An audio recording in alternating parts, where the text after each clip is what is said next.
Can nations with diverse cultures, socio-economic statuses, and ideologies coexist peacefully without conflict? This question is at the heart of international relations and diplomacy. It's a global challenge that has persisted for centuries, a puzzle that world leaders and thinkers have tried to solve. The concept of peaceful coexistence, the notion of different countries living side by side in harmony, has been a significant part of this discourse. In this vast and diverse world, peaceful coexistence is not just an idealistic dream, it's an imperative. A world where nations respect each other's sovereignty, where dialogue trumps conflict, and where cooperation is the norm, not the exception. It's a world where our shared humanity is the foundation of our interactions, not our differences. One such attempt at promoting peaceful coexistence is the Panchsheel, or 5 Principles of Peaceful Coexistence, proposed by India. This philosophy provides an interesting perspective on how we can navigate the complexities of international relations, and it's what we'll delve into next. Did you know that the Panchsheel principles were first publicly presented in 1954? Yes, it's true. The year was 1954, a time when the world was still adjusting to the aftermath of World War II. Amidst this global turmoil, 2 Asian nations, India and China, were charting their paths into a new era. India, under the leadership of its first Prime Minister, Jawaharlal Nehru, was embracing its newfound independence. Nehru, a visionary, was keenly aware of the need for peaceful coexistence among nations. As such, he laid the groundwork for what would become known as the Panchsheel Principles. In the same year, China, under the leadership of Premier Zhou Enlai, was also seeking to establish its place in the world. Both these leaders, Nehru and Zhou, recognized the importance of mutual respect and peaceful coexistence. They understood that for their nations to thrive, they needed to foster relationships based on understanding and respect. This shared understanding led to the birth of the Panchsheel Principles. These principles were introduced as a part of the agreement between India and China on Tibet. The agreement, signed in April 1954, was a significant milestone in the history of both nations. It marked the beginning of a new era of understanding, mutual respect, and peaceful coexistence. The Panchsheel Principles were not just an agreement between 2 nations.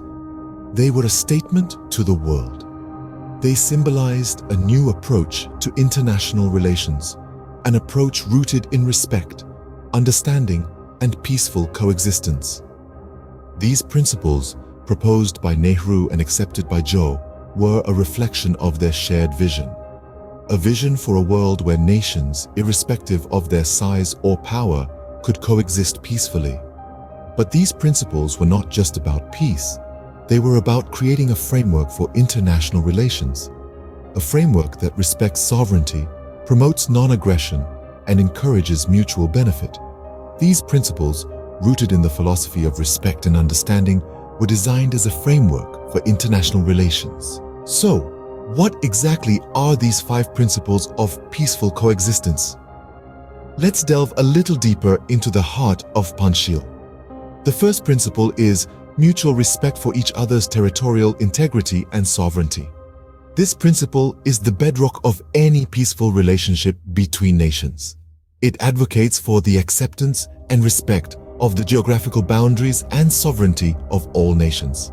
In a world where territorial disputes are all too common, this principle serves as a reminder that every nation has the right to its own land, its own government, and its own way of life.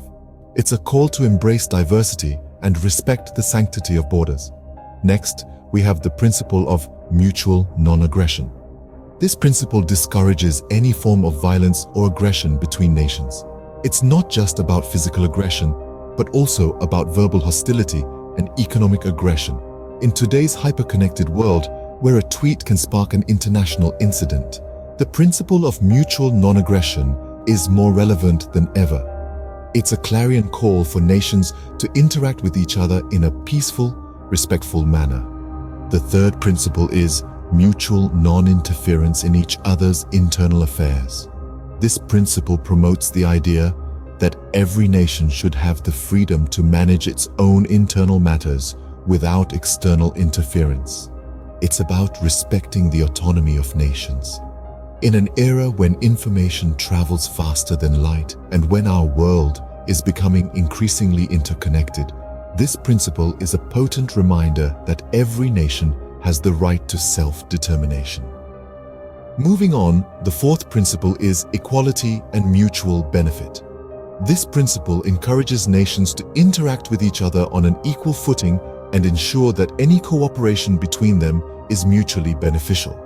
It's a call to reject the politics of dominance and instead embrace the politics of collaboration. In a world that's grappling with the fallout of economic inequality, this principle is a beacon of hope for a more equitable world. Finally, we have the principle of peaceful coexistence. This principle is perhaps the most important one. It's the thread that binds all of the other principles together. It's the idea that nations should live side by side in peace and harmony, respecting each other's differences and working together for the common good. In a world that's increasingly polarized and conflict-ridden, this principle is a powerful call for unity, tolerance, and peace.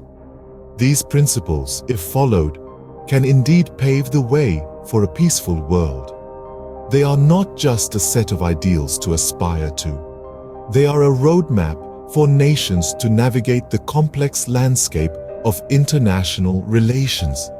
They are a testament to the wisdom of the ancient Indian philosophy of Vasudhaiva Kutumbakam, which means the world is one family. These principles are not just relevant, but they are crucial in today's global context.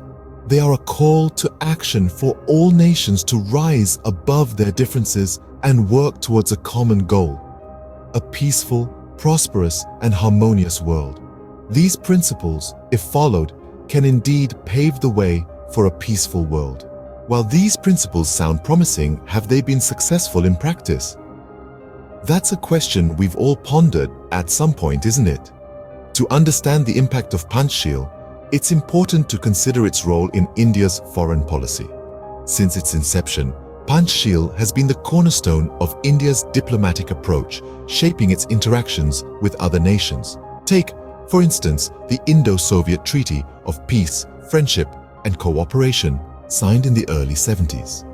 This pact, deeply rooted in the principles of Panchsheel, was a significant step in fostering a cooperative relationship between India and the Soviet Union.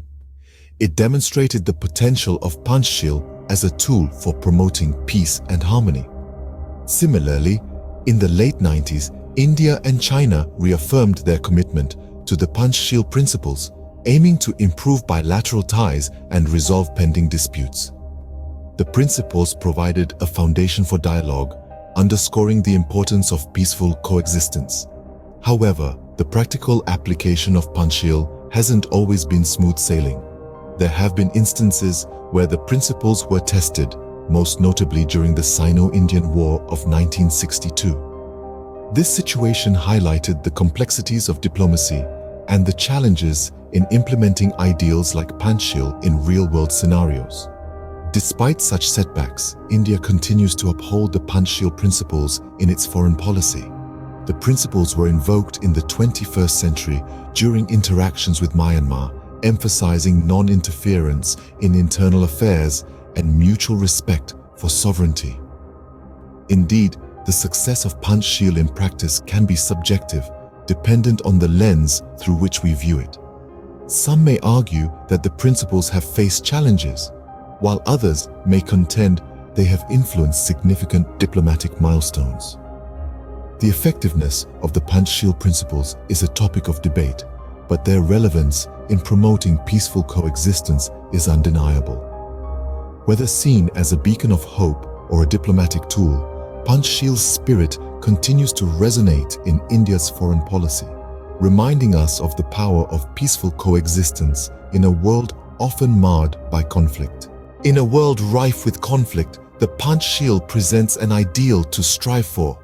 Born out of India's quest for peaceful coexistence, these 5 principles serve as a beacon of hope in turbulent times. They emphasize mutual respect, non-aggression, non-interference, equality, and peaceful coexistence, transcending borders and cultures.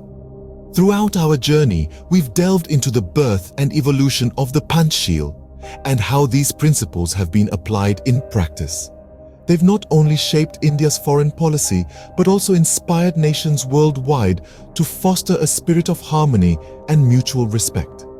In an era where discord often takes center stage, the essence of Panchsheel is more relevant than ever. These principles underscore the importance of understanding, cooperation, and peaceful coexistence as we navigate the intricate labyrinth of global relations. As we navigate the complexities of global relations, the Panchsheel principles remind us of the importance of respect, understanding, and peaceful coexistence. Thank you for joining us in this exploration of India's 5 principles of peaceful coexistence.